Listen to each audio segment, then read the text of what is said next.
हरे कृष्णा हरे कृष्णा कृष्णा कृष्ण कृष्णा हरे हरे हरे हरे हरे राम हरे राम राम राम हरे हरे राम राम हरे हरे हरे हरे कृष्णा कृष्णा कृष्ण हरे हरे हरे हरे राम राम राम हरे हरे।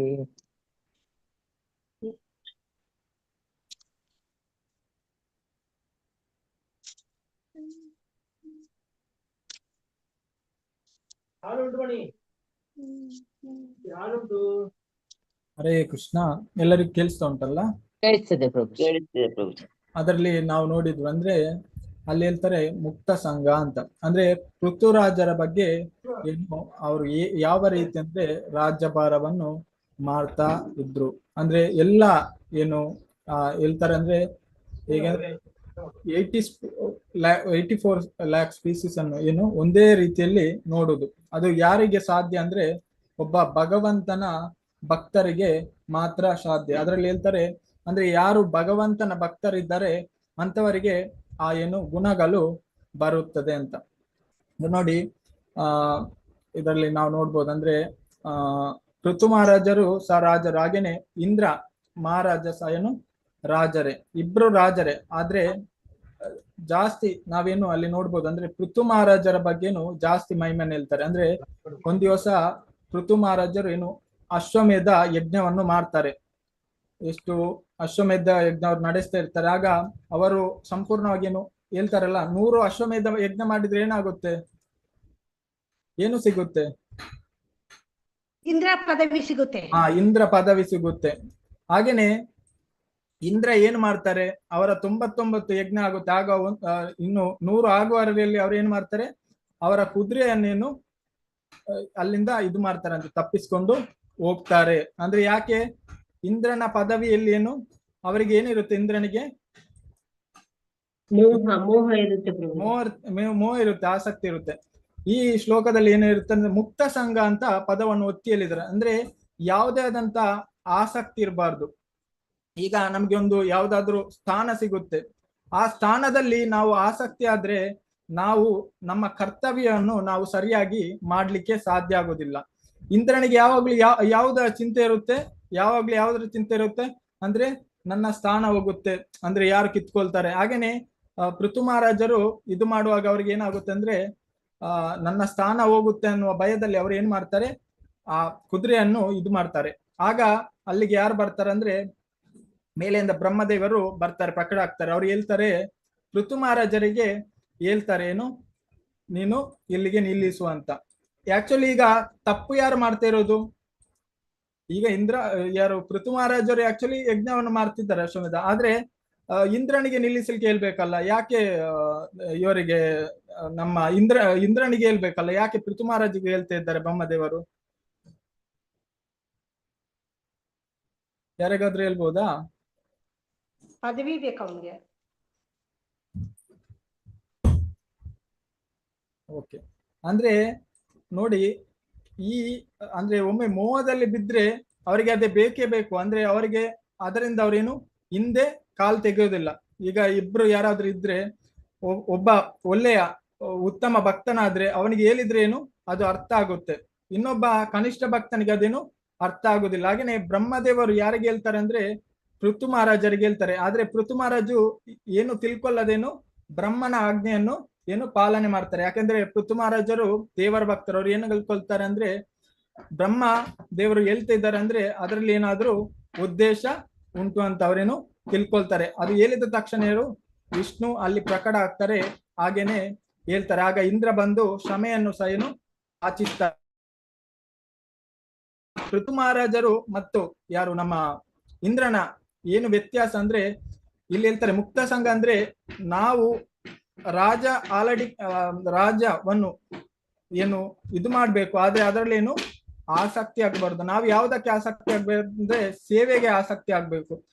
ನಾವು ಈಗ ಭೌತಿಕ ಜಗತ್ತಿನಲ್ಲಿ ನೋಡ್ಬೋದು, ಎಷ್ಟು ಜನ ರಾಜರಿದ್ದಾರೆ ದೊಡ್ಡ ದೊಡ್ಡರು. ಅವ್ರು ಯಾವ್ದಕ್ಕೆ ಆಸಕ್ತಿ ಆಗ್ತಾರೆ ಅಂದ್ರೆ ಅವರ ಸ್ಥಾನಕ್ಕೆ ಆಸಕ್ತಿ ಆಗ್ತಾರೆ. ಯಾರು ಸ್ಥಾನಕ್ಕೆ ಆಸಕ್ತಿ ಆಗ್ತಾರ ಅವರು ಸಮಾಜದಲ್ಲಿ ಅವರು ಒಳ್ಳೆಯ ಸೇವೆಯನ್ನು ನೀಡ್ಲಿಕ್ಕೆ ಸಾಧ್ಯ ಆಗುದಿಲ್ಲ. ಹಾಗೇನೆ ಅವರು ಎಲ್ಲರನ್ನು ಒಂದೇ ರೀತಿ ಏನು ನೋಡ್ಲಿಕ್ಕೆ ಸಾಧ್ಯ ಆಗುದಿಲ್ಲ. ಅವರ ಮನಸ್ಸಲ್ಲಿ ಯಾವಾಗ್ಲೂ ಏನಿರುತ್ತೆ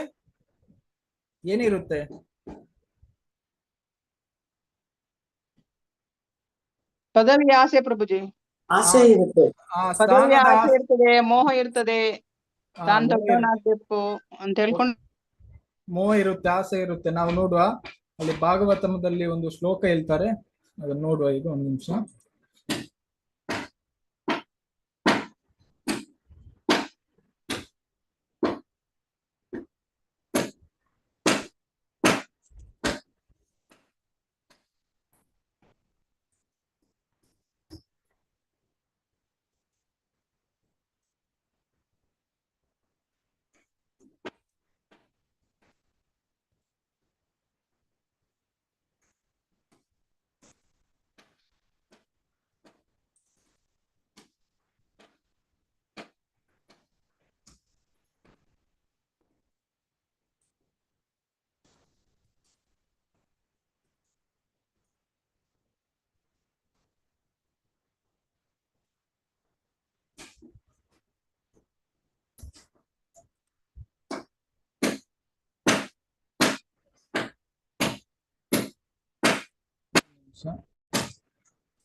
ಎಲ್ಲರಿಗೂ ಕಾಣ್ತದಲ್ಲ ಸ್ಕ್ರೀನ್? ಎಲ್ಲರಿಗೂ ಸ್ಕ್ರೀನ್ ಕಾಣ್ತಾ ಉಂಟಾ? ಹರೇ ಕೃಷ್ಣ. ಕಾಣುತ್ತೆ ಪ್ರಭುಜಿ. ಓಕೆ, ಇಲ್ಲಿ ಏನ್ ಹೇಳ್ತಾರೆ ಅಂದ್ರೆ ನೋಡಿ, ಏವಂ ಪ್ರಸನ್ನ ಮನಸ್ಸೋ ಭಗವತ್ ಭಕ್ತಿ ಯೋಗತ ಭಗವತ್ ತತ್ವ ವಿಜ್ಞಾನ ಮುಕ್ತ ಸಂಘಸ್ಯ ಜಾಯತೆ.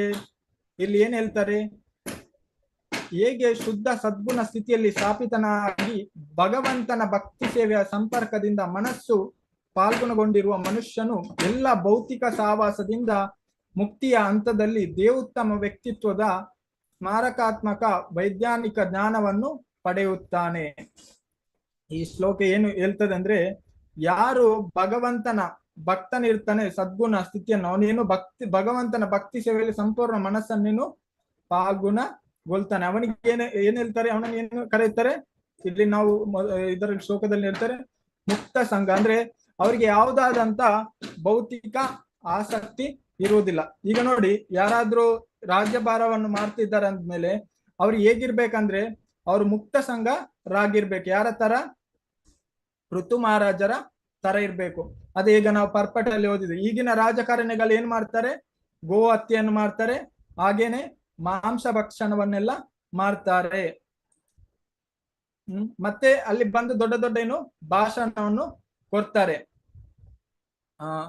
ಪ್ರಭುಪಾದರ ಗುರು ಭಕ್ತಿ ಸಿದ್ಧಾಂತ ಸರಸ್ವತಿ ಗೋಸ್ವಾಮಿ ಅವ್ರು ಏನ್ ಹೇಳ್ತಾರೆ ಅಂದ್ರೆ, ಮೊದಲು ಏನ್ ಬೇಕಂದ್ರೆ ಮನುಷ್ಯನಾದವನಿಗೇನು ಮೊದಲು ವಿಚಾರ ಬೇಕಂತೆ, ಆಮೇಲೆ ಆಚಾರ ಬೇಕಂತೆ, ಮತ್ತೇನು ಅವನೇನು ಪ್ರಚಾರವನ್ನು ಮಾಡ್ಬೇಕಂತೆ. ಈ ಮೂರು ಏನು ಗುಣಗಳು ಬೇಕು ಒಬ್ಬ ಏನು ಲೀಡರ್ಗೆ. ಅಂದ್ರೆ ಯಾರು ಆಡಳಿತವನ್ನು ಮಾಡ್ತಾರೆ ಅವರಿಗೇನು ಈ ಮೂರು ಏನು ಗುಣಗಳು ಬೇಕು ಅಂತ. ಆದ್ರೆ ಈಗಿನ ಕಾಲದಲ್ಲಿ ಹೇಗೆ ಅಂದ್ರೆ ನಾವು ನೋಡಿರ್ಬೋದು, ಅಂದ್ರೆ ಷಡ್ಗೋಸ್ವಾಮಿ ಇದರಲ್ಲಿ ಅಷ್ಟಕದಲ್ಲಿ ಬರ್ತದೆ, ನಾನಾ ಶಾಸ್ತ್ರ ವಿಪುನ ಧರ್ಮ ಸಂಸ್ಥಾಪಕ ಅಂತ. ಅಂದ್ರೆ ನೋಡ್ಬೋದು, ಅಂದ್ರೆ ವಿಚಾರ ಅಂದ್ರೆ ಅವರಿಗೆ ಏನ್ ಮಾಡ್ಬೇಕು, ಏನ್ ಮಾಡುದು ಅಂದ್ರೆ ಎಲ್ಲದರ ಬಗ್ಗೆ ಅವರೇನು ಸಂಪೂರ್ಣವಾಗಿ ಅವರೇನು ತಿಳ್ಕೊಳ್ತಾರೆ. ಖಾಲಿ ತಿಳ್ಕೊಂಡ್ರೆ ಮಾತ್ರ ಸಾಲದು, ಅವರೇನು ಅದನ್ನು ಆಚಾರ ಅಂದ್ರೆ ಅವರು ಅವರ ಜೀವನದಲ್ಲಿ ಏನು ಅದನ್ನು ಸರಿಯಾಗೇನು ಅವಲಡಿಕೊಳ್ಳುತ್ತಾರೆ. ಹಾಗೇನೆ ಮತ್ತೇನಂದ್ರೆ ಪ್ರಚಾರ, ನಂತರ ಅವರೇನು ಆ ಪ್ರಚಾರವನ್ನು ಮಾಡ್ತಾರೆ. ನಾವೀಗ ನೋಡ್ಬೋದು, ಅಂದ್ರೆ ಇಲ್ಲಿ ತುಂಬಾ ಜನ ಬರ್ತಾರೆ ರಾಜಕಾರಣಿ, ಅವರೆಲ್ಲ ತುಂಬಾ ಭಾಷಣವನ್ನು ಮಾಡ್ತಾರೆ, ಆದ್ರೆ ಅವರು ನಿಯಮವನ್ನು ಪಾಲನೆ ಮಾಡ್ತಾರಾ?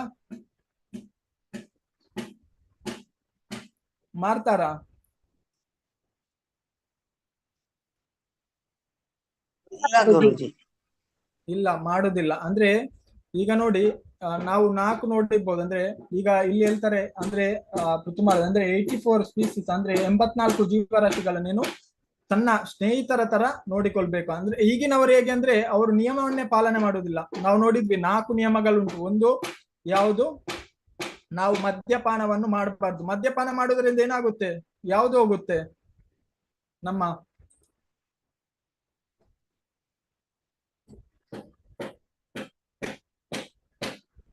ಲಿವರ್ ಕಿಡ್ನಿ ಎಲ್ಲ ಹೋಗ್ತದೆ. ಈಗ ಭಾಗವತದಲ್ಲಿ ಮದ್ಯಪಾನ ಮಾಡೋದ್ರಿಂದ ನಮ್ಮ ಏನೋ ಹೋಗುತ್ತೆ, ನಮ್ಮ ತಪಸ್ಸು ಹೋಗುತ್ತೆ. ಹಾಗೇನೆ ನೆಕ್ಸ್ಟ್ ನಾವು ಅನೈತಿಕ ಸಂಬಂಧ ಇಡುವುದರಿಂದ ನಮ್ಗೆ ನಮ್ಮ ಏನು ಹೋಗುತ್ತೆ, ಶುದ್ಧತೆ ಹೋಗುತ್ತೆ. ಹಾಗೇನೆ ಜೂಜಾಡೋದ್ರಿಂದ ಏನಾಗುತ್ತೆ, ಸತ್ಯ ಹೋಗುತ್ತೆ. ಹಾಗೇನೆ ಮಾಂಸ ಭಕ್ಷಣ ಮಾಡೋದ್ರಿಂದ ಏನಾಗುತ್ತೆ, ದಯೆ, ಆ ಕರುಣೆ ಅನ್ನೋದು ಹೋಗುತ್ತೆ. ನೋಡಿ, ನಾವು ಈ ಭಾವಾರ್ಥದಲ್ಲಿ ನೋಡಿದ್ವಿ, ಇದರಲ್ಲಿ ಹೇಳ್ತಾರೆ ಅಂದ್ರೆ ಈಗಿನ ರಾಜಕಾರಣಿಗಳನ್ನು ಮಾಂಸ ಭಕ್ಷಣವನ್ನೆಲ್ಲ ಮಾಡ್ತಾರೆ ಅಂತ. ಈಗ ಮಾಂಸ ಭಕ್ಷಣವನ್ನು ಮಾಡುವವನು ಅವನು ಇನ್ನೊಬ್ಬರಿಗೆ ಹೇಗೆ ದಯೆಯನ್ನು ತೋರಿಸಲಿಕ್ಕೆ ಸಾಧ್ಯ ಆಗುತ್ತೆ? ಸಾಧ್ಯನಾ? ಇಲ್ಲ ಇಲ್ಲ, ಇಲ್ಲ, ಸಾಧ್ಯ ಇಲ್ಲ. ನಾವು ನೋಡಿದ್ವಿ ಅಂದ್ರೆ ಈಗಿನ ರಾಜಕಾರಣಿಗಳೇನು, ಅವರು ಮಾಂಸವನ್ನೆಲ್ಲ ತಿಂತಾರೆ, ಎಲ್ಲ ಮಾಡ್ತಾರೆ. ಅವ್ರು ಹೇಗೆ ಇನ್ನೊಬ್ಬರ ಇದು ದಯೆಯನ್ನು ತೋರ್ಲಿಕ್ಕೆ ಸಾಧ್ಯ? ಅವ್ರಿಗೆ ಏನು ಬೇಕು? ಅವರ ಉದ್ದೇಶ ಏನು? ಅವರ ರಾಜಾಡಳಿಕೆ ಮಾಡೋದು ಇನ್ನೊಬ್ಬರಿಗೆ ಒಳ್ಳೇದಾಗೋದಲ್ಲ. ಅವರ ಉದ್ದೇಶ ಏನು ನಿಜವಾಗಿ? ಸ್ವಾರ್ಥ ಇರುತ್ತೆ. ಸ್ವಾರ್ಥ ಇರುತ್ತೆ. ಅಂದ್ರೆ ಅವ್ರು ಯಾವುದರ ಮೇಲೆ ಆಸಕ್ತಿ ಆಗಿರ್ತಾರೆ? ತನ್ನ ಸ್ಥಾನದ ಮೇಲೆ ಆಸಕ್ತಿ ಆಗಿರ್ತಾರೆ. ಅಯ್ಯೋ ನನ್ಗೆ ಅಂದ್ರೆ ನನ್ನ ಸ್ಥಾನ ಹೋಗುತ್ತೆ, ಅದಕ್ಕೋಸ್ಕರ ಅವರು ಇದು ಮಾಡ್ತಾರೆ.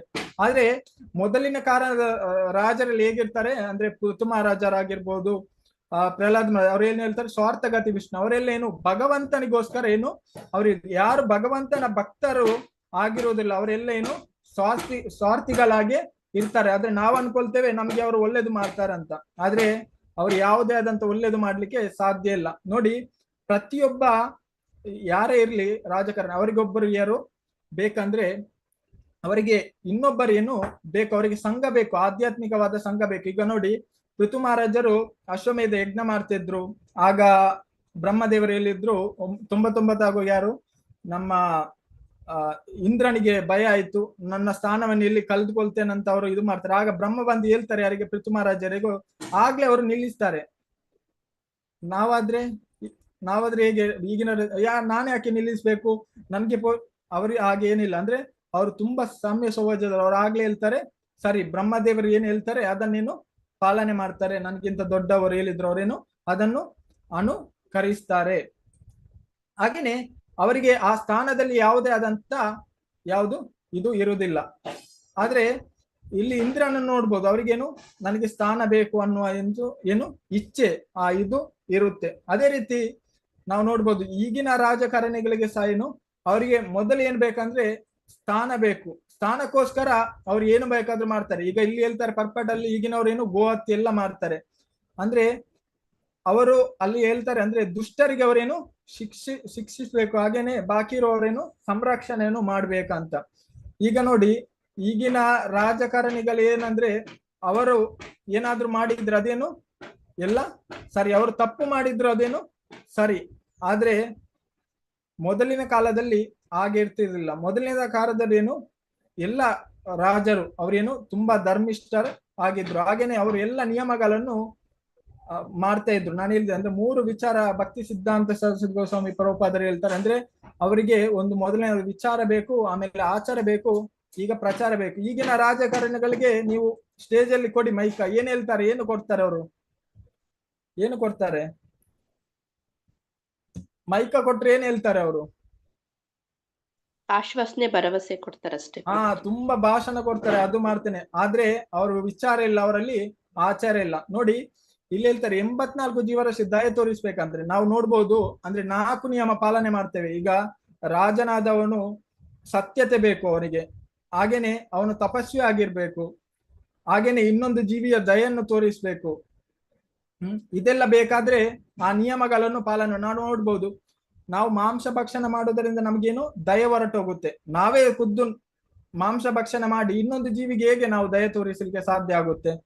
ದಯೆ ತೋರ್ಲಿಕ್ಕೆ ಸಾಧ್ಯ ಆಗುತ್ತೆ? ಖಂಡಿತವಾಗಿಯೂ ನಮ್ಗೆ ದಯೆ ತೋರ್ಲಿಕ್ಕೆ ಸಾಧ್ಯ ಆಗಿಲ್ಲ. ನಾವು ಅದೇ ರೀತಿ ಇದ್ರೆ ಮಾತ್ರ ನಾವು ಇನ್ನೊಬ್ಬರಿಗೇನು ದಯೆಯನ್ನು ತೋರಿಸಲಿಕ್ಕೆ ಸಾಧ್ಯ ಆಗುತ್ತೆ. ಇಲ್ಲದಿದ್ರೇನು ದಯೆಯನ್ನು ತೋರಿಸಲಿಕ್ಕೆ ಸಾಧ್ಯ ಆಗುವುದಿಲ್ಲ. ನಾವು ಫಸ್ಟ್ ನಾವು ಫಸ್ಟ್ ನಮ್ಮನ್ನೇನು ಉದ್ಧರಿಸ್ಬೇಕು, ಆ ನಂತರ ನಾವೇನು ಇನ್ನೊಬ್ಬರನ್ನು ಉದ್ಧರಿಸಲಿಕ್ಕೆ ಸಾಧ್ಯ ಆಗುತ್ತೆ. ಇಲ್ಲದಿದ್ರೆ ಸಾಧ್ಯ ಆಗುದಿಲ್ಲ. ಒಂದ್ ದಿವಸ ಏನಂದ್ರೆ ಪ್ರಭುಪಾದರು ಶಿಷ್ಯ ಅವ್ರು ಹೇಳ್ತಾರೆ, ನೈಟ್ ಕ್ಲಬ್ ಆಗ್ತಾ ಉಂಟು. ಪ್ರಭುಪಾದ ನಾವೆಲ್ಲೇನು ಇಡೀ ರಾತ್ರಿ ಏನು ಬುಕ್ ಡಿಸ್ಟ್ರಿಬ್ಯೂಷನ್ ಮಾಡ್ಬೇಕಂತ ಅನ್ಕೊಂಡಿದ್ದೇವೆ. ಅದಕ್ಕೆ ಪ್ರಭುಪಾದ್ ಅವ್ರಿಗೆ ಹೇಳ್ತಾರೆ, ನೀನು ಬುಕ್ ಡಿಸ್ಟ್ರಿಬ್ಯೂಷನ್ ಮಾಡುದು ಸರಿ, ಆದ್ರೆ ನೀನು ವಾಪಸ್ ಬರ್ತೀಯಲ್ವಾ ಅಂತ. ಅಂದ್ರೆ ನಾವು ಅಂದ್ರೆ ಉದ್ದೇಶ ಒಳ್ಳೇದು ಮಾಡುದು, ಆದ್ರೆ ಫಸ್ಟ್ ನಮ್ಮನ್ನು ನಾವೇನು ರಕ್ಷಣೆ ಮಾಡಿಕೊಳ್ಬೇಕು. ನಾವು ಇನ್ನೊಬ್ಬರಿಗೆ ಸಹಾಯ ಮಾಡುವುದಕ್ಕಿಂತ ಮೊದಲು ನಾವೇನು ನಮ್ಮನ್ನು ನಾವೇನು ಮೊದಲು ರೆಡಿ ಮಾಡಿಕೊಳ್ಬೇಕು.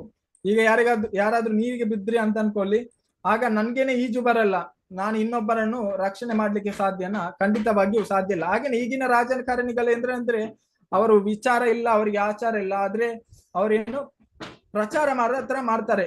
ಮೈಕ ಕೊಟ್ರೆ ತುಂಬಾ ಹೇಳ್ತಾರೆ, ಅದು ಮಾಡ್ತೇನೆ ಇದು ಮಾಡ್ತೇನೆ ಅಂತ. ಆದ್ರೆ ಅವರಿಗೆ ಯಾವುದೇ ಆದಂತ ಧಾರ್ಮಿಕದ ಬಗ್ಗೆ, ಆಧ್ಯಾತ್ಮಿಕದ ಬಗ್ಗೆ ಯಾವುದೇ ರೀತಿಯಾದ ಜ್ಞಾನ ಇರುವುದಿಲ್ಲ. ನಾವು ನೋಡಿರ್ಬೋದು, ಈಗ ಮೊದಲನೇ ಕಾಲದಲ್ಲಿ ಎಲ್ಲ ರಾಜರಿಗೇನು ಆಧ್ಯಾತ್ಮಿಕವಾದ ಒಂದು ಗುರು ಇದ್ರು, ಹೌದಲ್ವಾ? ಈಗ ಪ್ರಹ್ಲಾದ್ ಮಹಾರಾಜರು ನೋಡ್ಬೋದು. ಯಾರು ಪ್ರಹ್ಲಾದ್ ಮಹಾರಾಜರ ಗುರು?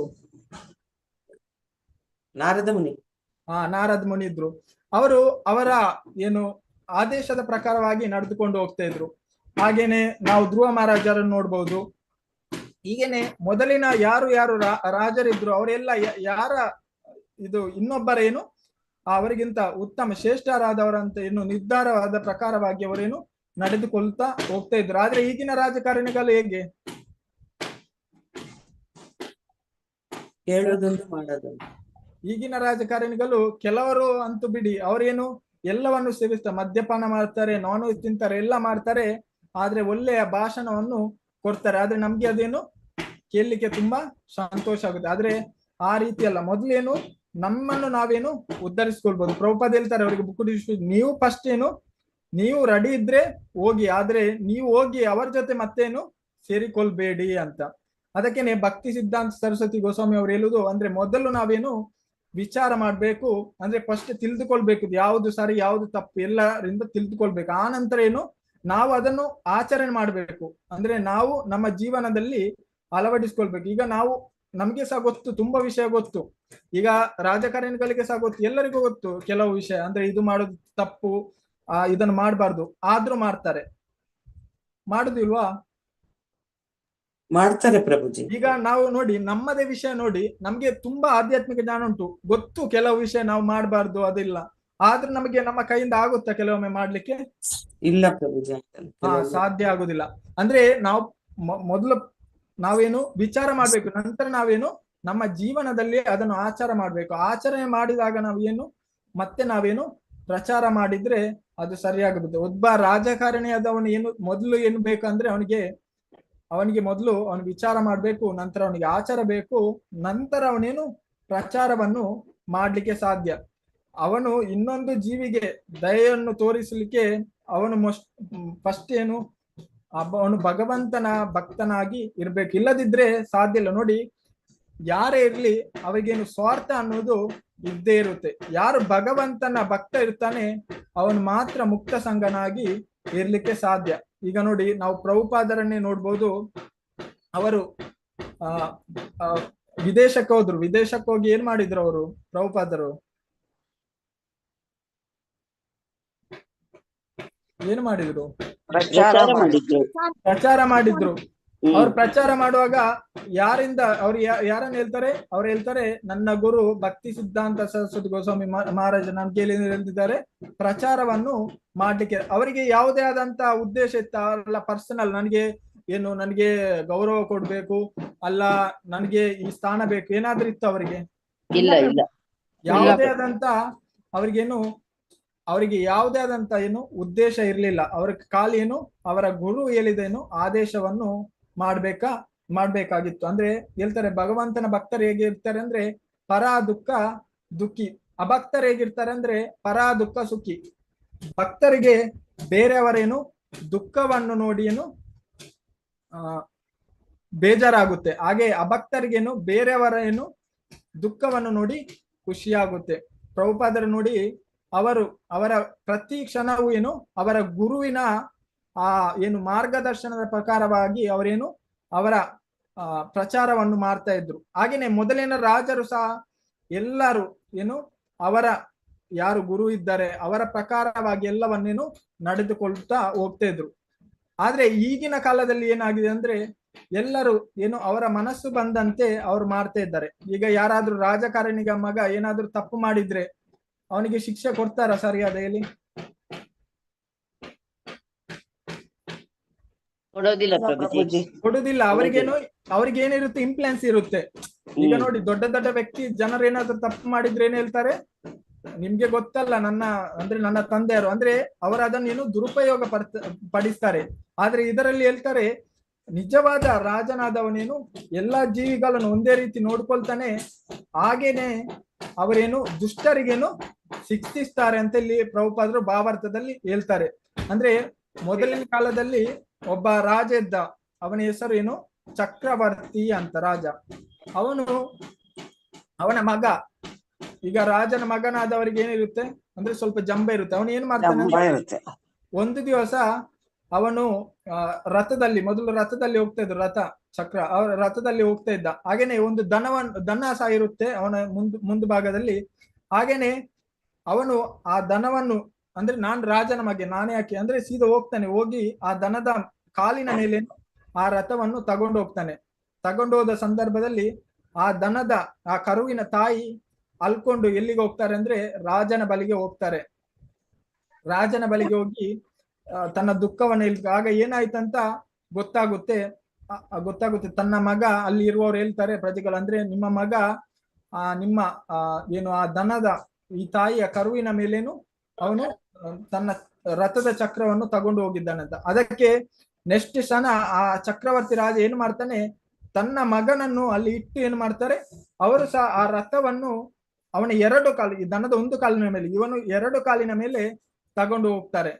ಅಂದ್ರೆ ಮೊದಲನೇ ಕಾಲದ ರಾಜರು ನೋಡಿ ತಪ್ಪಾದ್ರೆ ಅದು ರಾಜ ಅಂದ್ಮೇಲೆ ಅವರು ತಮ್ಮ ಮನೆಯವರಿಗೆ ಒಂದೇ ರೀತಿ, ಹಾಗೇನೆ ಹೊರಗಿನ ಸಮಾಜದವರಿಗೆ ಸಹ ಒಂದೇ ರೀತಿ.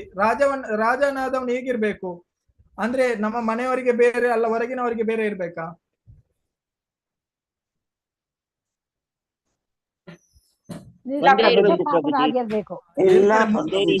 ಮುಕ್ತ ಸಂಘ ಅಂದ್ರೆ ಅವ್ರಿಗೆ ಯಾವುದೇ ರೀತಿಯಾದಂತ ಆಸಕ್ತಿ ಇಲ್ಲ. ಯಾರೇ ತಪ್ಪು ಮಾಡ್ಲಿ, ಅವರ ಸಂಬಂಧಿಕರೇ ತಪ್ಪು ಮಾಡ್ಲಿ, ಬೇರೆಯವರೇ ತಪ್ಪು ಮಾಡ್ಲಿ, ಅವರು ಯಾವುದೇ ಆದಂತ ಅದರಲ್ಲಿ ಇದು ಮಾಡಿಕೊಳ್ಳುದು, ಯಾವುದೇ ಆದಂತ ಹೊಂದಾಣಿಕೆಯನ್ನು ಅಂದ್ರೆ ಅವ್ರು ಇದು ಮಾಡಲ್ಲ. ಅವ್ರಿಗೆ ತಪ್ಪು ಮಾಡಿದವರಿಗೆ ಅವರೇನು ಸರಿಯಾದ ಶಿಕ್ಷೆಯನ್ನು ವಿಧಿಸ್ತಾರೆ. ಮೊದಲಿನ ಕಾಲದ ರಾಜರು ಎಲ್ಲ ಆ ರೀತಿ, ಯಾಕೆಂದ್ರೆ ಅವರೆಲ್ಲ ಭಗವಂತನ ಭಕ್ತರಾಗಿದ್ರು. ಅವರ ಏನು ಸ್ಥಾನದ ಮೇಲೆ ಅವರಿಗೆ ಯಾವುದೇ ಆದಂತ ಆಸಕ್ತಿ ಇರ್ಲಿಲ್ಲ. ಅವರಿಗೆ ಯಾವುದರ ಮೇಲೆ ಆಸಕ್ತಿ ಇತ್ತು, ಅವರ ಕರ್ತವ್ಯದ, ಅವರ ಸೇವೆಯ ಮೇಲೆ ಅವರಿಗೆ ಖಾಲಿ ಏನು ಆಸಕ್ತಿ ಇತ್ತು. ಹಾಗೇನೆ ಈಗಿನ ಕಾಲದವರಿಗೆ ಹಾಗೆಲ್ಲ. ಈಗಿನ ಕಾಲದವರೆಲ್ಲ ಏನು ತನ್ನ ಮನಸ್ಸಿಗೆ ಬಂದಂತೇನು ಆಲೋಚನೆಯನ್ನು ಮಾಡ್ತಾರೆ, ಹಾಗೇನೆ ಅದರ ಪ್ರಕಾರವಾಗಿ ನಡೆಯುತ್ತಿದ್ರು. ಆದ್ರೆ ಮೊದಲಿನ ಕಾಲದ ರಾಜರೆಲ್ಲ ಆ ರೀತಿ ಇರಲಿಲ್ಲ. ಅವರಿಗೆ ಪ್ರತಿಯೊಂದು ಗುರು ಇದ್ರು, ಅದೇ ರೀತಿ ಅವರ ಆದೇಶದ ಪ್ರಕಾರ ರೀತಿಯೇ ಅವರೇನು ನಡೆದುಕೊಳ್ತಾ ಇದ್ರು. ಹಾಗೇನೆ ಎಲ್ಲ ಜೀವಿಗಳನ್ನೇನು ಒಂದೇ ರೀತಿ ನೋಡಿಕೊಳ್ತಾ ಇದ್ರು. ಈಗಿನ ರಾಜಕಾರಣಿಗಳ ಮಗ ಯಾರನ್ನಾದ್ರೂ ಏನಾದ್ರು ಮಾಡಿದ್ರೆ ಅವರನ್ನು ಹಾಗೆ ಮಾಡ್ಲಿಕ್ಕೆ ಸಾಧ್ಯನಾ? ರಾಜಕಾರಣಿಗಳು ಅವರಿಗೆ ಶಿಕ್ಷೆ ಕೊಡ್ಬಹುದಾ? ಕೊಡೋದಿಲ್ಲ ಪ್ರಭುಜಿ, ಕೊಡುದಿಲ್ಲ. ಅವ್ರಿಗೆ ಏನ್ ಮಾಡ್ಬೋದು, ಸಪೋರ್ಟ್ ಮಾಡ್ಬೋದು, ಸಪೋರ್ಟ್ ಮಾಡ್ತಾರೆ, ಇದು ಮಾಡ್ತಾರೆ. ಆದ್ರೆ ಅದು ಮುಚ್ಚಿಡ್ತಾರೆ. ನಾವು ನೋಡ್ಬೋದು. ಅಂದ್ರೆ ದೊಡ್ಡ ದೊಡ್ಡ ವ್ಯಕ್ತಿಗಳೇನಾದ್ರು ತಪ್ಪು ಮಾಡಿದ್ರೆ ಅದನ್ನೇನು ಮುಚ್ಚಿಡ್ತಾರೆ. ಹಾಗೇನೆ ಮೊದಲಿನ ಕಾಲದಲ್ಲಿ ಆ ರೀತಿಯದ್ದು ಯಾವುದೇ ಆದಂತ ಆಗ್ತಾ ಇರ್ಲಿಲ್ಲ. ಅಂದ್ರೆ ಮೊದಲಿನ ಕಾಲದಲ್ಲಿ ಎಲ್ಲ ರಾಜರೇನು, ಯಾಕೆಂದ್ರೆ ಅವರಲ್ಲಿ ಯಾವ್ದು ಸ್ಪೆಷಲ್ ಗುಣ ಅಂದ್ರೆ ಅವರೆಲ್ಲ ಭಗವಂತನ ಭಕ್ತನಾಗದಿದ್ರೆ ಅವರಿಗೆ ಆ ಗುಣ ಬರ್ಲಿಕ್ಕೆ ಸಾಧ್ಯ ಇಲ್ಲ. ಎಲ್ಲ ಜೀವಿಗಳನ್ನು ಒಂದೇ ರೀತಿ ನೋಡೋರು ಯಾರು, ಅದು ಭಗವಂತನ ಭಕ್ತರಾಗಿದ್ರೆ ಮಾತ್ರ ಸಾಧ್ಯ. ವಿದ್ಯಾ ವಿನಯ ಸಂಪನ್ನೆ ಬ್ರಾಹ್ಮಣೆ ಗವಿ ಅಸ್ತಿನೇ ಸುನೀಚಯ ಸಾಪಾಕೇಚ ಪಂಡಿತ ಸಮದರ್ಶಿನ. ಯಾರು ಭಗವಂತನ ಭಕ್ತರಿದ್ದಾರೆ ಅವ್ರು ಏನು ಎಲ್ಲರ ಹೃದಯದಲ್ಲಿ ಏನು ಭಗವಂತ ಇದ್ದಾನೆ ಅಂತ ನೋಡ್ಲಿಕ್ಕೆ ಸಾಧ್ಯ ಆಗುತ್ತೆ. ಅದು ಭಗವಂತನ ಭಕ್ತರಿಗೆ ಮಾತ್ರ ಅರ್ಥ ಆಗ್ಲಿಕ್ಕೆ ಸಾಧ್ಯ. ಅದಲ್ಲದೆ ಈ ರೀತಿ ಏನು ನಾವು ಪಾಲನೆ ಮಾಡದೆ ಇನ್ನೊಬ್ಬರನ್ನು ನಾವೇನು ರಕ್ಷಣೆ ಮಾಡ್ಲಿಕ್ಕೆ ಸಾಧ್ಯ ಇಲ್ಲ. ಮೊದಲು ನಾವೇನ್ ಮಾಡ್ಬೇಕು, ನಾವು ಅನುಸರಿಸಬೇಕು ಎಲ್ಲ ನಿಯಮಗಳನ್ನು. ನಂತರ ಏನು ಇನ್ನೊಬ್ಬರಿಗೆ ನಾವೇನು ಸಹಾಯ ಮಾಡ್ಲಿಕ್ಕೆ ಸಾಧ್ಯ, ಇಲ್ಲದಿದ್ರೆ ನಮ್ಮ ಕೈಯಿಂದ ಸಾಧ್ಯ ಇಲ್ಲ. ಹಾಗೇನೆ ನನಗೆ ಹೆಸರು ಗೊತ್ತಿಲ್ಲ, ಮೊದಲೊಬ್ಬ ರಾಜ ಇದ್ದಂದ್ರೆ ಹಾಗೇನೆ ಅವನು ಏನ್ ಮಾಡ್ತಾನೆ ಅಂದ್ರೆ, ಅವನು ಆಕ್ಚುಲಿ ತುಂಬಾ ಒಳ್ಳೆಯ ರಾಜನಾಗಿದ್ದ. ಹಾಗೇನೆ ಅವನು ಒಂದು ದಿವಸ ಅನ್ಕೊಳ್ತಾನೆ, ನೋಡಿ ನಮ್ಗೆ ನಾವ್ ಯಾರೇ ಆಗಿರ್ಬೋದು, ನಮ್ಗೆ ಒಂದು ಆಧ್ಯಾತ್ಮಿಕ ಅಂದ್ರೆ ನಾವು ಮುನ್ನಡೆಯಲಿಕ್ಕೆ ಏನ್ ಬೇಕು, ನಮ್ಗೆ ಯಾರಾದ್ರೂ ಮಾರ್ಗವನ್ನು ತೋರಿಸ, ನಾವು ನಮ್ಮ ಇದರಲ್ಲಿ ಏನು ಜೀವನದಲ್ಲಿ ಒಮ್ಮೊಮ್ಮೆ ನಮ್ಗೆ ಏನ್ ಮಾಡ್ಬೇಕು ಏನ್ ಮಾಡ್ಬಾರ್ದು ಅಂತ ಗೊತ್ತಾಗುದಿಲ್ಲ. ಈಗ ನೋಡಿ ಪ್ರಭುಪಾದರು ನಮ್ಗೆ ಬುಕ್ ಕೊಟ್ಟಿದ್ದಾರೆ, ಹಾಗೆ ಪ್ರಭುಪಾದ ಹೇಳ್ತಾರೆ ನಾನು ನನ್ನ ಬುಕ್ ಅಲ್ಲಿ ಇದ್ದೇನೆ, ನಾವು ಓದಿದಾಗ ನಮ್ಗೆಲ್ಲ ತಿಳಿಯುತ್ತದೆ, ಅಂದ್ರೆ ನಮ್ಗೆ ಗೊತ್ತಾಗುತ್ತೆ. ನಾವು ಹೇಳ್ತಾರೆ ಲೀಡರ್ ಆದವನು, ಲೀಡರ್ ಶುಡ್ ರೀಡ್ ಆಲ್ವೇಸ್, ಅಂದ್ರೆ ಲೀಡರ್ ಯಾರು ಇರ್ತಾರೆ ಅವರು ದಿವಸಲ್ಲ ಅವ್ರೇನು ಓದ್ಬೇಕಂತೆ. ಹಾಗೇನೆ ಮೊದಲನೇ ಕಾಲದಲ್ಲಿ ಯಾರ್ಯಾರು ರಾಜರಿದ್ರು ಅವರಿಗೆ ನಿಜ ದಿವಸಲ್ಲ ಏನು ಅವ್ರು ಯಾರು ಗುರುಗಳಿದ್ದಾರೆ ಅವರು ಅವ್ರ ಹತ್ರ ಕೇಳ್ತಾ ಇದ್ರೆ, ನಾನು ಹೀಗೆ ಮಾಡಿದ್ರೇನು ಅಲ್ಲ ಹಾಗೆ ಮಾಡಿದ್ರೆ ಸರಿ ಅಂತ ಅವರು ಗುರುಗಳ ಮಾರ್ಗದರ್ಶನವನ್ನು ತೆಗೆದುಕೊಂಡು ಅವರು ಮುಂದೆ ಹೋಗ್ತಾ ಇದ್ರು. ಆದ್ರೆ ಈಗಿನ ಕಾಲದವರೇನು ಅವರು ಸ್ವಂತ ಬುದ್ಧಿಯನ್ನು ಉಪಯೋಗಿಸೋರೇನು ಕೆಲಸಗಾರಿಗಳನ್ನು ಮಾಡ್ತಾರೆ. ಹಾಗೇನೆ ಅವನು ರಾಜನು ತುಂಬಾ ಅವನಿಗೆ ಹೆಸರಿತ್ತು ರಾಜನಿಗೆ. ಹಾಗೇನೆ ಎಲ್ಲರೂ ಅವನು ಊರಲ್ಲಿ ಎಲ್ಲರೂ ಅವನಿಗೇನು ತುಂಬಾ ಗೌರವವನ್ನು ಕೊಡ್ತಿದ್ರು. ಹಾಗೇನೆ ಒಂದು ದಿವಸ ಅವನ ಏನು ಗುರು ಅವರು ಇರ್ಲಿಲ್ಲ, ಅವರು ಬೇರೆ ಇದಕ್ಕೆ ಹೋಗಿದ್ರು. ಆಗ ಅವನು ಒಂದು ದಿವಸ ರಾಜ ಕುತ್ಕೊಂಡು ಆಲೋಚನೆಯನ್ನು ಮಾಡ್ತಾನಂತೆ, ಅಂದ್ರೆ ಈ ಈ ಏನು ಈ ಕೆಟ್ಟ ಕೆಲಸಗಳನ್ನು ಮಾಡ್ತಾರೆ ಜನರು, ಅಂದ್ರೆ ಮದ್ಯಪಾನ ಮಾಡ್ತಾರೆ, ಹಾಗೇನೆ ಅವ್ರು ಮಾಂಸ ಭಕ್ಷಣವನ್ನು ಮಾಡ್ತಾರೆ, ಹಾಗೇನೆ ಸ್ತ್ರೀ ಸಂಘ ಮಾಡ್ತಾರೆ, ಹಾಗೇನೆ ಜೂಜಾಡ್ತಾರೆ. ಇದರಲ್ಲಿ ಏನು ಉಂಟು ಅಂತ ಅವನು ಕುತ್ಕೊಂಡು ಆಲೋಚನೆ ಮಾಡ್ಲಿಕ್ಕೆ ಸ್ಟಾರ್ಟ್ ಮಾಡ್ತಾನೆ ರಾಜ. ಅಲ್ಲಿ ಒಬ್ಬ ಮಂತ್ರಿ ಸಹ ಇರ್ತಾನೆ, ಅವನು ಹೇಳ್ತಾನೆ ಏನಂದ್ರೆ ನೋಡಿ ನಮ್ಗೆ ಸಂಘದಿಂದ ರಂಗ ಬರುತ್ತೆ. ಅವನು ಹೇಳ್ತಾನೆ ಇದೆಲ್ಲ ಏನಿಲ್ಲ ರಾಜ, ಕುಡಿಯುವುದರಿಂದ ಏನು ತಪ್ಪಾಗುದಿಲ್ಲ ಅಂತ ಏನು ಆ ರಾಜನಿಗೆ ಹೇಳ್ತಾರೆ. ಈಗ ನೋಡಿ ಆ ರಾಜನು ಸಹ ಆಲೋಚನೆ ಮಾಡ್ತಾರೆ. ಅದಕ್ಕೆ ಹೇಳ್ತಾನೆ ಮಂತ್ರಿ, ನೀವು ಈ 4ರಲ್ಲಿ ಯಾವ್ದಾದ್ರು ಒಂದು ಮಾಡ್ಬೋದು, ಯಾವುದೇ ಆದಂತ ತೊಂದರೆ ಬರುವುದಿಲ್ಲ. ಈಗ ನೋಡಿ ನಾವು ಮಾಂಸ ಭಕ್ಷಣ ಮಾಡುದಂದ್ರೇನು, ಇನ್ನೊಂದು ಜೀವಿಗೆ ತೊಂದರೆಯನ್ನು ಕೊಡುದು. ಹಾಗೇನೆ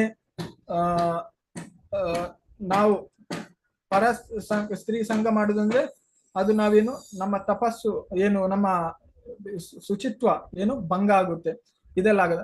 ಆದ್ರೆ ಅವನು ಆಲೋಚನೆ ಮಾಡ್ತಾರೆ, ಈ ಕುಡಿಯುವುದರಿಂದ ಏನಾಗುತ್ತೆ, ಕುಡಿಯುವುದರಿಂದ ಏನು ಪ್ರಾಬ್ಲಮ್ ಆಗುದಿಲ್ಲ ಅಲ್ಲ, ಕುಡಿಯುವುದರಿಂದ ಏನಾಗುತ್ತೆ ನನ್ನ ದೇಹಕ್ಕೇನು ಪ್ರಾಬ್ಲಮ್ ಆಗುತ್ತೆ, ಬೇರೆ ಯಾರಿಗೂ ಪ್ರಾಬ್ಲಮ್ ಆಗುದಿಲ್ಲ ಅಲ್ಲ.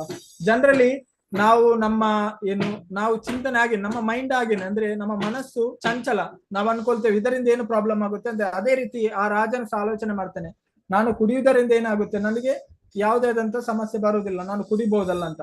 ಅವನು ಹಾಗೇನೆ ಕುಡಿಲಿಕ್ಕೆ ಪ್ರಾರಂಭ ಮಾಡ್ತಾನೆ.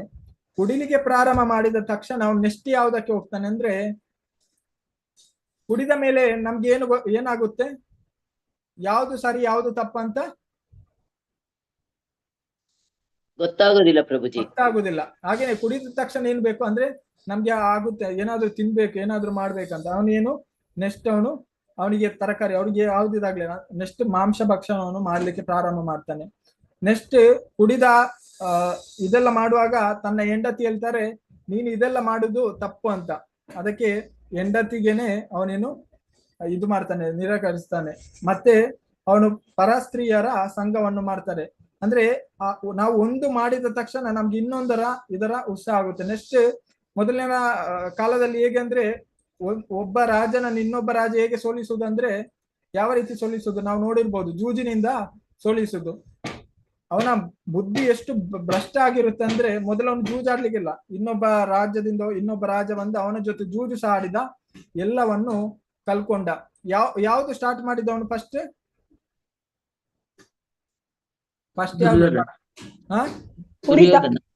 ಕುಡಿಲಿಕ್ಕೆ ಕುಡಿಲಿಕ್ಕೆ. ನೋಡಿ ನಾವು ಅನ್ಕೊಳ್ತೇವೆ ನಾವು ಇದು ಸ್ವಲ್ಪ ಮಾಡ್ತೇವೆ ಏನಾಗುದಿಲ್ಲ, ಅದು ಸ್ವಲ್ಪ ಮಾಡ್ತೇವೆ, ಆದ್ರೆ ನಾವು ಸ್ವಲ್ಪ ಮಾಡುವುದರಿಂದಲೇ ಏನು ಮತ್ತೆ ನಾವು ಮುಂದೆ ಮುಂದೆ ಮುಂದೆ ಮುಂದೆ ಹೋಗ್ತಾ ಇರ್ತಾರೆ. ಅದಕ್ಕೇನೆ ಪ್ರಭುಪಾದರಿಗೆ ನೋಡಿ ಒಬ್ಬ ನಿಜವಾದ ರಾಜ ಹೇಳ್ತಾರೆ. ನಾವು ನೋಡಿ ಪ್ರಭುಪಾದ್ ಮಹಾರಾಜ್ ಕಿ ಜೈ ಅಂತ ಹೇಳ್ತೇವೆ. ಅಂದ್ರೆ ಅವರಿಗೆ ಗೊತ್ತುಂಟು ಯಾವ ಯುಗದಲ್ಲಿ ಯಾವುದು ಇವರಿಗೆ ನಿಯಮ ಮಾಡ್ಬೇಕು, ಹಾಗೇನೆ ಅವರನ್ನು ಹೇಗೆ ಇದು ಮಾಡ್ಬೇಕು. ಹಾಗೇನೆ ಪ್ರಭುಪಾದ ಸಹ ನಮ್ಗೇನು ಈ 4 ನಿಯಮಗಳನ್ನು ಕೊಟ್ಟಿದ್ದಾರೆ. ಹಾಗೇನೆ ನಮ್ಗೆ ಆ ಜಪದ ಇದನ್ನು ಕೊಟ್ಟಿದ್ದಾರೆ. ಯಾಕೆಂದ್ರೆ ಕಲಿಯುಗದಲ್ಲಿ ಜನರ ಗೊತ್ತು ಅವಸ್ಥೆ, ಅಂದ್ರೆ ಅವರು ಮುಂದೆ ಯಾವ ರೀತಿ ಹೋಗ್ತಾರೆ ಅಂತ. ನಾವು ನಮ್ಮ ನಿಯಮಗಳನ್ನು ಸರಿ ಪಾಲನೆ ಮಾಡದಿದ್ರೆ ನಾವೇನು ಆ ಭಗವಂತನ ಪ್ರಾಪ್ತಿಯನ್ನು ಸಹ ಏನು ಮಾಡ್ಲಿಕ್ಕೆ ಸಾಧ್ಯ ಇಲ್ಲ. ಒಬ್ಬ ರಾಜನಾದವನ ನಿಜವಾದ ಕರ್ತವ್ಯ ಏನಂದ್ರೆ ತನ್ನ ಪ್ರಜೆಗಳಿಗೆ ಏನು ಒಳ್ಳೆಯ ಶಿಕ್ಷಣ ಕೊಡುದು, ಭೌತಿಕವಾಗಿಯೂ ಹಾಗೇನೆ ಭೌತಿಕವಾಗಿ ರಕ್ಷಣೆಯನ್ನು ಕೊಡುದು, ಹಾಗೇನೆ ಆಧ್ಯಾತ್ಮಿಕವಾದಂತ ಏನು ಜ್ಞಾನವನ್ನು ಕೊಡುದು. ನೋಡುವ ಈಗಿನ ರಾಜಕಾರಣಿ ನೀವು ಎಲ್ಲ ಕೇಳ್ತೀರಿ, ಅದರಲ್ಲಿ ಯಾವುದೇ ಆದಂತ ನಮ್ಗೆ ಆಧ್ಯಾತ್ಮಿಕ ಜ್ಞಾನ ಸಿಗುತ್ತಾ? ಸಿಗೋದಿಲ್ಲ ಪ್ರಭುಜಿ, ಸಿಗೋದಿಲ್ಲ. ಸಿಗೋದಿಲ್ಲ. ನಾವು ಅದು ಮಾಡುವ, ನಾವು ಫ್ಲಾಗ್ ಹಾರಿಸುವ, ನಾವು ಇದು ಮಾಡುವ, ಎಲ್ಲಾ ರೀತಿಯದ್ದು ಹೇಳ್ತಾರೆ. ಆದ್ರೆ ನಮ್ಗೆ ನಿಜವಾದ ಏನು ನಮ್ಮ ನಿಜವಾದ ಜೀವನಕ್ಕೆ ಬೇಕಾದ ಅಗತ್ಯವನ್ನು ಏನು ನಿಜವಾದ ಉದ್ದೇಶದ ಬಗ್ಗೆ ಅವರೇನು ನಮ್ಗೆ ತಿಳಿಸಿ ಕೊಡುವುದಿಲ್ಲ. ನಾವು ನಿಜವಾದ ನಮ್ಮ ಜೀವನದ ಉದ್ದೇಶ ಏನು ಆ ಭಗವಂತನ ಧಾಮಕ್ಕೆ ತೆರಳುದು. ಇದು ಯಾರು ನಮ್ಗೆ ಇದು ಮಾಡ್ಬೋದಂದ್ರೆ ಯಾರು ಮುಕ್ತ ಸಂಘರಾಗಿರ್ತಾರೆ ಅವರು ಮಾತ್ರ ನಮ್ಗೇನು ಇದರ ಬಗ್ಗೆ ಹೇಳಿಕೊಡ್ಲಿಕ್ಕೆ ಸಾಧ್ಯ. ನೋಡ್ಬೋದು ನಾವು ಮಹಾರಾಜರು, ಹಾಗೇನೆ ನಾವು ನೋಡ್ಬೋದು ಅಂಬರೀಷ್ ಮಹಾರಾಜರು, ಅವರು ಯಾವ ರೀತಿ ಅವರಿದ್ರು, ಯಾವ ರೀತಿ ತನ್ನ ದೇಹವನ್ನು ಅವರು ಬಳಸ್ತಾ ಇದ್ರು.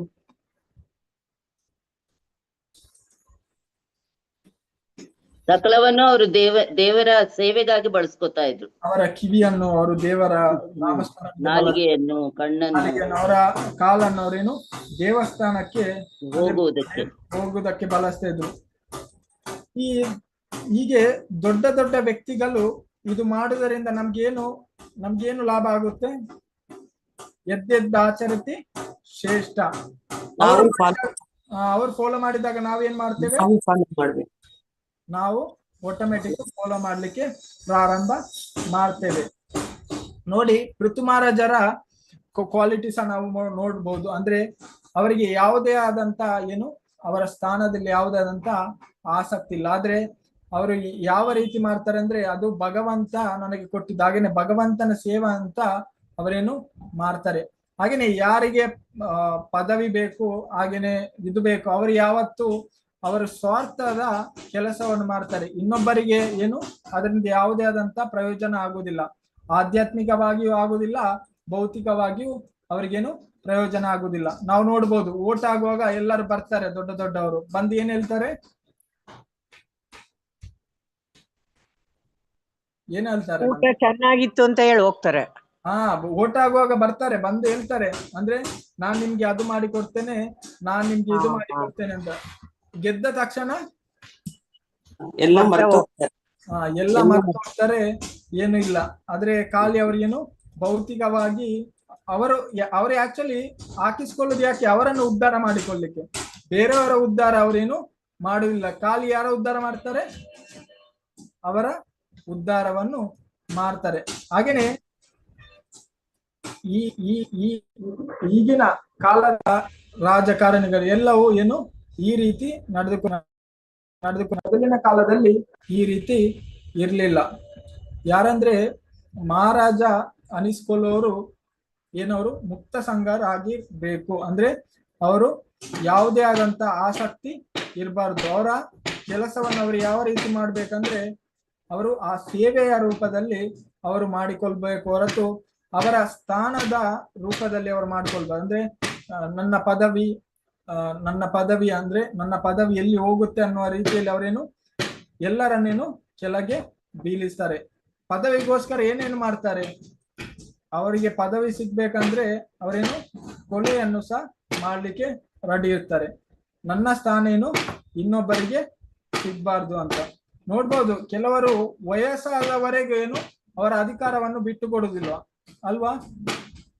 ಈಗಿನ ಕಾಲದಲ್ಲಿ ಅವ್ರಿಗೆ ವಯಸ್ಸಾಗಿರುವವ್ರ ತನಕ ಅವ್ರೇನು ಅದರಲ್ಲಿ ಅವರು ಇರ್ತಾರೆ. ಅಂದ್ರೆ ನಾನು ಮಾಡ್ಬೇಕಂತ. ಅಂದ್ರೆ ಅವರ ಪದವಿಯನ್ನು ಅವರು ಬಿಟ್ಟು ಕೊಡ್ಲಿಕ್ಕೆ ರೆಡಿ ಇರುವುದಿಲ್ಲ.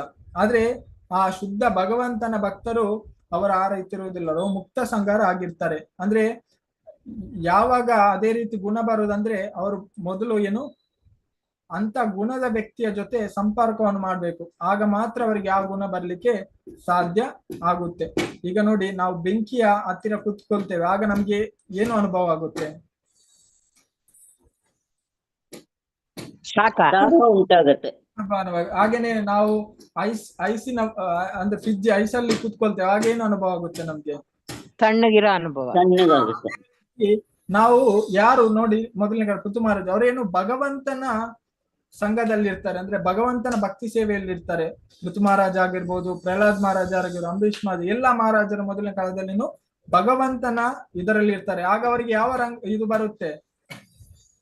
ಭಕ್ತಿ ಬರುತ್ತೆ. ಭಗವಂತನೇನು ಇದು ಬರುತ್ತೆ, ಗುಣಗಳು ಬರುತ್ತೆ. ಅದು ಯಾರಿಗೆ ಬರ್ಲಿಕ್ಕೆ ಸಾಧ್ಯ ಅಂದ್ರೆ ಯಾರು ಅವರ ಜೊತೆ ಸಂಘವನ್ನು ಮಾಡ್ತಾರೆ, ಆಗ ಮಾತ್ರ ಅವರಿಗೆ ಅದು ಬರ್ಲಿಕ್ಕೆ ಸಾಧ್ಯ. ಅಟ್ಯಾಚ್ಮೆಂಟ್ ಅಂದ್ರೆ ಆಸಕ್ತಿ, ನಮ್ಗೆ ಆಸಕ್ತಿ ಇರ್ಲೇಬೇಕು. ನೋಡಿ, ಆಸಕ್ತಿ ನಾವು ಭೌತಿಕವಾಗಿರ್ಬಹುದು, ಆಧ್ಯಾತ್ಮಿಕವಾಗಿ ನಮಗೆ ಆಸಕ್ತಿ ಇರ್ಲೇಬೇಕು. ಆದ್ರೆ ನಮ್ಗೆ ಯಾವುದರಲ್ಲಿ ಆಸಕ್ತಿ ಇರ್ಬೇಕಂದ್ರೆ ನಮ್ಗೆ ಭಗವಂತನಲ್ಲಿ ಆಸಕ್ತಿ ಇರ್ಬೇಕು. ನೋಡಿ, ಇಂದ್ರ ಮತ್ತೆ ಪೃಥು ಮಹಾರಾಜರು ಇಬ್ಬರಿಗೆ ಆಸಕ್ತಿ ಇತ್ತು, ಆದ್ರೆ ಅವರಿಗೆ ಯಾವುದರಲ್ಲಿ ಆಸಕ್ತಿ ಇತ್ತು? ಇಂದ್ರರಿಗೆ ಅವರಿಗೆ ಸ್ಥಾನದಲ್ಲಿ ಆಸಕ್ತಿ ಇತ್ತು. ಆದ್ರೆ ಪೃಥು ಮಹಾರಾಜರಿಗೆ ಯಾವುದರಲ್ಲಿ ಆಸಕ್ತಿ ಇತ್ತು?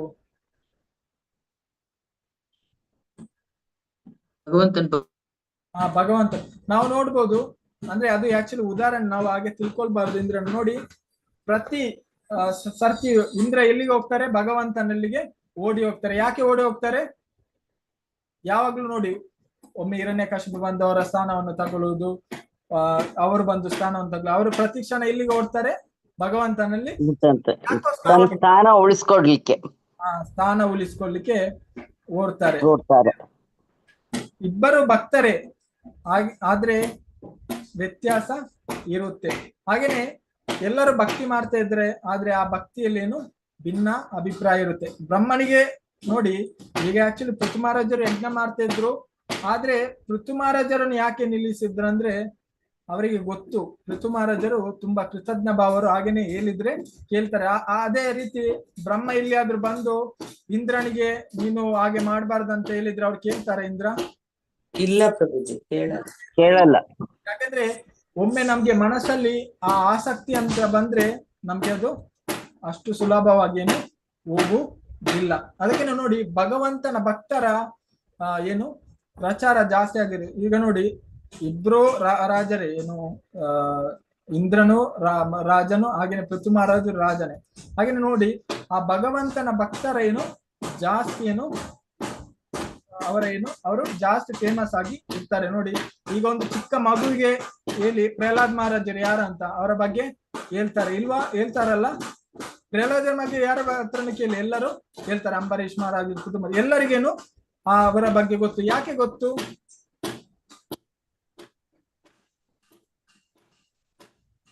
ಯಾಕೆ ಗೊತ್ತು?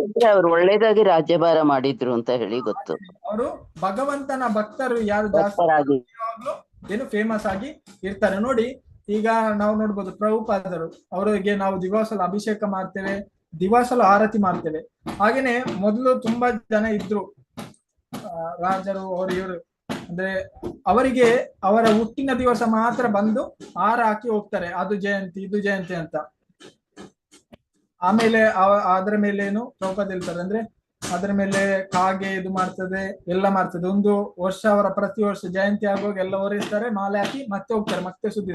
ಆದ್ರೆ ಭಗವಂತನ ಭಕ್ತರು ಹಾಗೆಲ್ಲ, ಅವರ ಅವರ ಗ್ಲೋರಿಫಿಕೇಶನ್ ಯಾವಾಗ್ಲೂ ನಡೆಯುತ್ತಿರುತ್ತೆ. ಅಂದ್ರೆ ದಿವಸಲ್ಲಿ ನೋಡಿ, ಈಗ ಮಧ್ವಾಚಾರ್ಯ ಇರ್ಬೋದು ಉಡುಪಿಯಲ್ಲಿ, ಹಾಗೇನೆ ನಮ್ಮ ಪ್ರಭುಪಾದರು ಇರುವುದು, ಹಾಗೇನೆ ಶ್ರೀರಂಗಮಲ್ಲಿ ರಾಮನಾಚಾರ್ಯರು, ಅವರ ವರ್ಣನೆ ಯಾವಾಗಲೂ ಪ್ರತಿದಿನ ಮಾಡುದಿಲ್ವಾ? ಮಾಡ್ತೀವಿ ಪ್ರಭುಜಿ.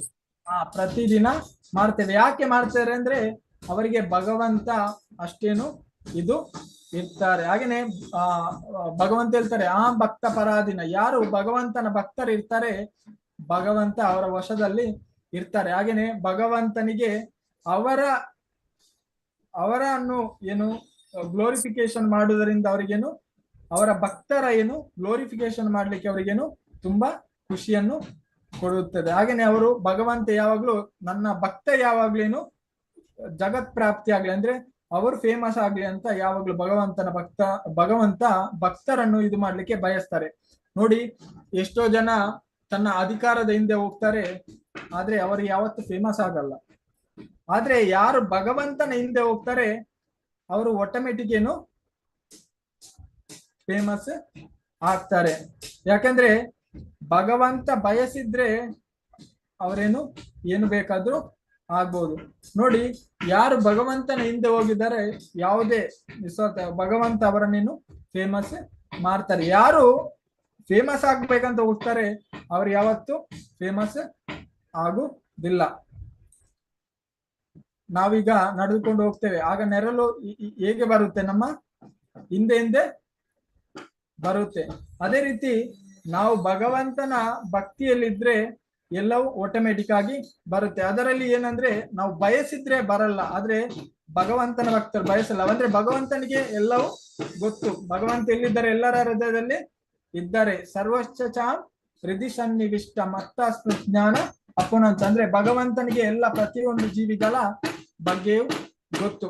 ಹಾಗೇನೆ ಯಾರು ಯಾವುದನ್ನು ಬಯಸ್ತಾರೆ, ಹಾಗೇನೆ ಯಾರು ಯಾವುದನ್ನು ಬಯಸಲ್ಲ, ಎಲ್ಲವೇನು ಭಗವಂತನಿಗೆ ಗೊತ್ತಿರುತ್ತೆ. ಭಗವಂತ ಅದೇ ಪ್ರಕಾರವಾಗಿ ಅವರಿಗೇನು ಅನುಗ್ರಹವನ್ನು ಮಾಡ್ತಾರೆ. ಹಾಗೇನೆ ನಮ್ಗೆ ಗೊತ್ತಾಗುತ್ತೆ, ಅಂದ್ರೆ ಈಗಿನ ರಾಜಕಾರಣಿಗಳು ಏನೆಲ್ಲ ಮಾಡ್ತಾರೆ ಅಂತ ನಮಗೆ ಗೊತ್ತು.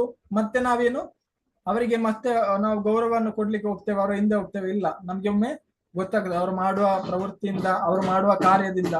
ಹಾಗೇನೆ ಮೊದಲಿನ ಕಾಲದಲ್ಲಿ ಎಷ್ಟೋ ಇದ್ರು ಅವರೆಲ್ಲೇನು ಭಗವಂತನ ಆದೇಶದ ಪ್ರಕಾರವಾಗಿ ಅವರು ರಾಜ್ಯಭಾರವನ್ನು ಮಾಡ್ತಾ ಇದ್ರು. ಯಾರು ಭಗವಂತನ ಇದು ಆಗಿ ಮಾಡ್ತಾರ, ಸೇವಕರಾಗಿ ಮಾಡ್ತಾರ, ಅವರೇನು ಎಲ್ಲರನ್ನು ಒಂದೇ ರೀತಿ ನೋಡಿಕೊಳ್ಳಿಕ್ಕೆ ಸಾಧ್ಯ. ಇಲ್ಲದಿದ್ರೆ ಅವ್ರು ಎಲ್ಲರನ್ನು ಒಂದೇ ರೀತಿ ನೋಡ್ಲಿಕ್ಕೆ ಸಾಧ್ಯ ಇಲ್ಲ. ಯಾವಾಗಲೂ ನಿಸ್ವಾರ್ಥ ಸೇವೆ ಯಾರು ಮಾಡ್ಲಿಕ್ಕೆ ಸಾಧ್ಯ? ಒಬ್ಬ ಭಗವಂತನ ಮೇಲೆ ಭಕ್ತಿ ಇದ್ದವರು, ಭಕ್ತಿಯಲ್ಲಿರುವವರು ಮಾತ್ರ ಮಾಡ್ಲಿಕ್ಕೆ ಸಾಧ್ಯ. ಯಾಕಂದ್ರೆ ಆ ಗುಣ ಯಾರ ಹತ್ರ ಉಂಟು? ಅವರಲ್ಲಿ ಮಾತ್ರ ಉಂಟು ಭಕ್ತಿ. ಭಗವಂತನಲ್ಲಿ ಆ ಗುಣ ಉಂಟು. ಸುಹೃದಂ ಸರ್ವಭೂತಾನಂ ಅಂದ್ರೆ ಭೋಕ್ತಾರ ಯಜ್ಞ ತಪಸ ಸರ್ವಲೋಕ ಮಹೇಶ್ವರ ಸುಹೃದಂ ಸರ್ವ ಅಂದ್ರೆ ಎಲ್ಲರಿಗೂ ಹಿತೇಶಿ ಅಂದ್ರೆ ಒಳ್ಳೆಯದನ್ನು ಬಯಸೋನು ಯಾರು? ಭಗವಂತ. ಅದೇ ಗುಣ ಯಾರ ಹತ್ರ ಇರುತ್ತೆ? ಭಗವಂತನ ಭಕ್ತರಲ್ಲಿ ಇರುತ್ತೆ. ಯಾಕೆ ಇರುತ್ತೆ ಅಂದ್ರೆ ಅವ್ರು ಭಗವಂತನ ಜೊತೆ ಇರ್ತಾರೆ, ಆಗ ಅವ್ರೇನು ಮುಕ್ತ ಸಂಘ ಆಗ್ಲಿಕ್ಕೆ ಸಾಧ್ಯ. ಹಾಗೇನೆ ನಾವು ಸಹ ಭಗವಂತನ ಭಕ್ತಿಯನ್ನು ಮಾಡ್ಬೇಕು. ಅದೇ ರೀತಿ ಎಲ್ಲರೂ ಏನು ಒಂದು ಪ್ರಕಾರದಲ್ಲಿ ಆಡಳಿತಗಾರರೇ, ಆದ್ರೆ ನಾವು ನಮ್ಮ ಸ್ಥಾನಕ್ಕೆ ನಾವೇನು ಅಸಹಜ ನೋಡಿಬರುದು. ಕೆಲವರು ಮನೆಯಲ್ಲಿ ಆಡಳಿತವನ್ನು ಮಾಡ್ತಾರೆ, ಕೆಲವರು ಆಫೀಸಲ್ಲಿ ಆಡಳಿತ ಎಲ್ಲದರಲ್ಲಿ ಮಾಡ್ತಾರೆ. ಆದ್ರೆ ನಾವು ಆ ಸ್ಥಾನಕ್ಕೆ ನಾವೇನು ಆಸಕ್ತಿಯಾಗಿರ್ಬೇಕು. ನಾವು ಯಾವುದಕ್ಕೆ ಆಸಕ್ತಿಯಾಗಿರ್ಬೇಕು? ಯಾವುದಕ್ಕೆ ಆಸಕ್ತಿಯಾಗಿರ್ಬೇಕು? ಭಗವಂತನ ಭಕ್ತಿಯಲ್ಲಿ. ಆಗ ಆಟೋಮೆಟಿಕ್ ಏನು ಅವರಿಗೆ ಸಹ ಅದರ ಮೇಲೇನು ನಮ್ಮ ಮೇಲೆ ಆಟೋಮೆಟಿಕ್ ಆಗಿ ಅವರಿಗೆ ನಮ್ಮ ಮೇಲೆ ಗೌರವ. ನೋಡಿ, ನಾವು ಅನ್ಕೊಳ್ತೇವೆ ನಾವು ಅವರನ್ನು ಸರಿ ಮಾಡ್ಕೊಳ್ತೇವೆ, ಇವರನ್ನು ಸರಿ ಮಾಡಿ, ನಮ್ಗೆ ಯಾರನ್ನು ಸರಿ ಮಾಡ್ಲಿಕ್ಕೆ ಸಾಧ್ಯ ಇಲ್ಲ. ಯಾವಾಗ ನಾವು ಸರಿ ಆಗ್ತೇವಾ ಆಗ ಆಟೋಮೆಟಿಕ್ ಅವರು ನಮ್ಮನ್ನು ನೋಡಿ ಏನು ಸರಿ ಆಗ್ತಾರೆ. ನಾವು ಸರಿಯಾಗಿ ಆಚಾರ, ನಮ್ಮ ವಿಚಾರ ಆಚಾರ ನಮ್ಮ ಸರಿ ಇದ್ರೆ ಮತ್ತೆ ನಮಗೆ ಪ್ರಚಾರ ಮಾಡ್ಲಿಕ್ಕೆ ತುಂಬಾ ಸುಲಭ ಆಗುತ್ತೆ. ನೋಡಿ, ನಾವೇ ಮನೆಯಲ್ಲಿ ಮೊಬೈಲ್ ಇಟ್ಕೊಂಡ್ರೆ ಮಗುವಿಗೆ ಹೇಳ್ತೇವೆ ನೀವು ಮೊಬೈಲ್ ನೋಡ್ಬೇಡಿ ಅಂತ. ಮಗು ಕೇಳುತ್ತಾ? ಇಲ್ಲ ಪ್ರಭುಜಿ, ಕೇಳಲ್ಲ ಪ್ರಭುಜಿ. ಮಗು ನಮ್ಮನ್ನು ಇಟ್ಕೊಂಡಿದ್ಯಾ, ನಾನು ಇಟ್ಕೋತೀನಿ ಮಾಡುತ್ತೆ. ನಾವು ಮಾಡೋ ಕೆಲಸ ಕಾರ್ಯಗಳನ್ನು ಏನು ಮಾಡ್ತಾರೆ ನೋಡ್ತಾರೆ. ಈಗ ನೋಡಿ, ಯಾರೇ ಇರ್ಲಿ, ನಾವು ಅವರು ತುಂಬಾ ಹೇಳ್ತಾರೆ, ಅವರೇ ಎಲ್ಲ ಅದನ್ನು ಮಾಡ್ತಾ ಇದ್ರೆ ಅವ್ರು ಹೇಳಿದ್ರೆ ನಾವು ಅವರ ಮಾತು ಕೇಳಲಿಕ್ಕೆ ಸಾಧ್ಯ ಆಗುತ್ತಾ ನಮ್ಗೆ? ಇಲ್ಲ ಇಲ್ಲ ಪ್ರಭುಜಿ. ಅವರು ಮಾಡ್ತಾ ಇದ್ದಾರೆ ಅಂತ ಅನ್ಕೊಳ್ಳಿ, ಅವರು ಅಷ್ಟು ಹೇಳ್ತಾ ಇಲ್ಲ, ಸ್ವಲ್ಪ ಹೇಳ್ತಾ ಇದ್ದಾರೆ, ಆಗ ನಾವು ಆಟೋಮೆಟಿಕ್ ಆಗಿ ಅವರ ಮಾತನ್ನು ಕೇಳ್ತೇವೆ. ಅದೇ ರೀತಿ ನಾವು ಏನ್ ಮಾಡ್ಬೇಕಂದ್ರೆ, ಈ ಕಲಿಯುಗದಲ್ಲಿ ಹೇಳ್ತಾರೆ ಪ್ರಭುಪಾದ, ಅಂದ್ರೆ ಕಲಿಯುಗದಲ್ಲಿ ಪ್ರಚಾರ ಜಾಸ್ತಿ ಇರುತ್ತೆ, ಹಾಗೇನೆ ನಮ್ಮ ವಿಚಾರ ಆಚಾರ ಕಮ್ಮಿ ಇರುತ್ತೆ. ನಾವು ಆಕ್ಚುಲಿ ವಿಚಾರ ಆಚಾರವನ್ನು ಜಾಸ್ತಿ ಮಾಡಿದ್ರೆ ಹಾಗೇನೆ ನಮ್ಮ ಪ್ರಚಾರ ಮಾಡ್ಲಿಕ್ಕೆ ನಮ್ಗೇನು ತುಂಬಾ ಸುಲಭ ಆಗುತ್ತೆ. ಈಗ ಇಲ್ಲಿ ಏನಾದ್ರು ಪ್ರವಚನ ಕೊಟ್ರೆ ಬೇರೆಯವ್ರಿಗೆ, ಅಂದ್ರೆ ರಾಜಕಾರಣಿ ಅವ್ರು ಹೇಳ್ತಾರೆ ನಾವು ಹಾಗೆ ಮಾಡ್ಬೇಕು, ನಾವು ಹೀಗೆ ಮಾಡ್ಬೇಕು ಅಂತಾರೆ. ಮತ್ತೆ ಎಷ್ಟು ದಿನ ಇರುತ್ತೆ? ಒಂದು 2 ದಿವಸ ಇರುತ್ತೆ, ಮತ್ತೆ ಪುನಃ ಹಾಗೇನೆ ರೇಪ್ ಆಗುತ್ತದೆ, ತುಂಬಾ ಬೇಡದ ಕೆಲಸಗಳೆಲ್ಲ ಆಗುತ್ತೆ. ಒಂದು ಸರ್ತಿ ಎದ್ದು ಹೇಳ್ತಾರೆ ನಾವಿದ್ದೇವೆ, ನಾವು ಮಾಡ್ತೇವೆ, ಮತ್ತೆ ಸ್ವಲ್ಪ ಸಮಯ ಹೇಳ್ತಾರೆ ಅವರು ಅಲ್ಲೇ ಮಲಗಿ ಬಿಡ್ತಾರೆ.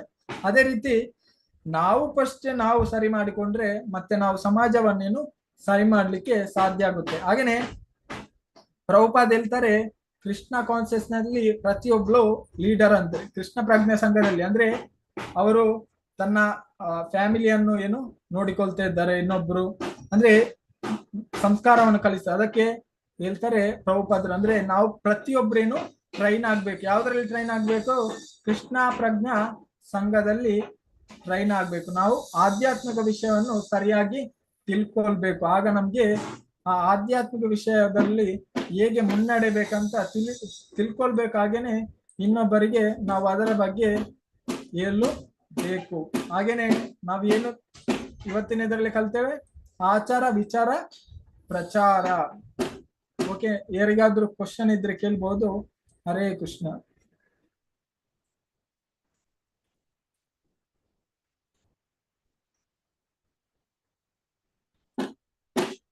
ಹರೇ ಕೃಷ್ಣ. ಹರೇ ಕೃಷ್ಣ ಪ್ರಭುಜಿ, ಧನ್ಯವಾದಗಳು. ಹರೇ ಕೃಷ್ಣ. ಹರೇ ಕೃಷ್ಣ ಗುರುಜಿ. ಧನ್ಯವಾದಗಳು ಪ್ರಭುಜಿ. ಹರೇ ಕೃಷ್ಣ. ಧನ್ಯವಾದಗಳು, ಪ್ರಣಾಮಗಳು. ಹರೇ ಕೃಷ್ಣ ಪ್ರಭುಜಿ, ಧನ್ಯವಾದಗಳು.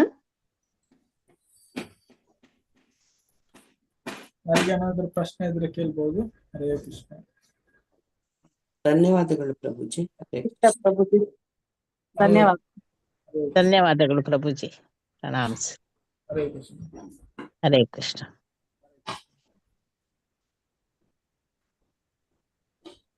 ಹರೇ ಕೃಷ್ಣ ಪ್ರಭುಜಿ, ಧನ್ಯವಾದಗಳು. ಉದಾಹರಣೆಗಳು ಚೆನ್ನಾಗಿ ಕೊಟ್ರಿ ಪ್ರಭುಜಿ. ಹರೇ ಕೃಷ್ಣ. ಎಲ್ಲರಿಗೂ ಹರೇ ಕೃಷ್ಣ.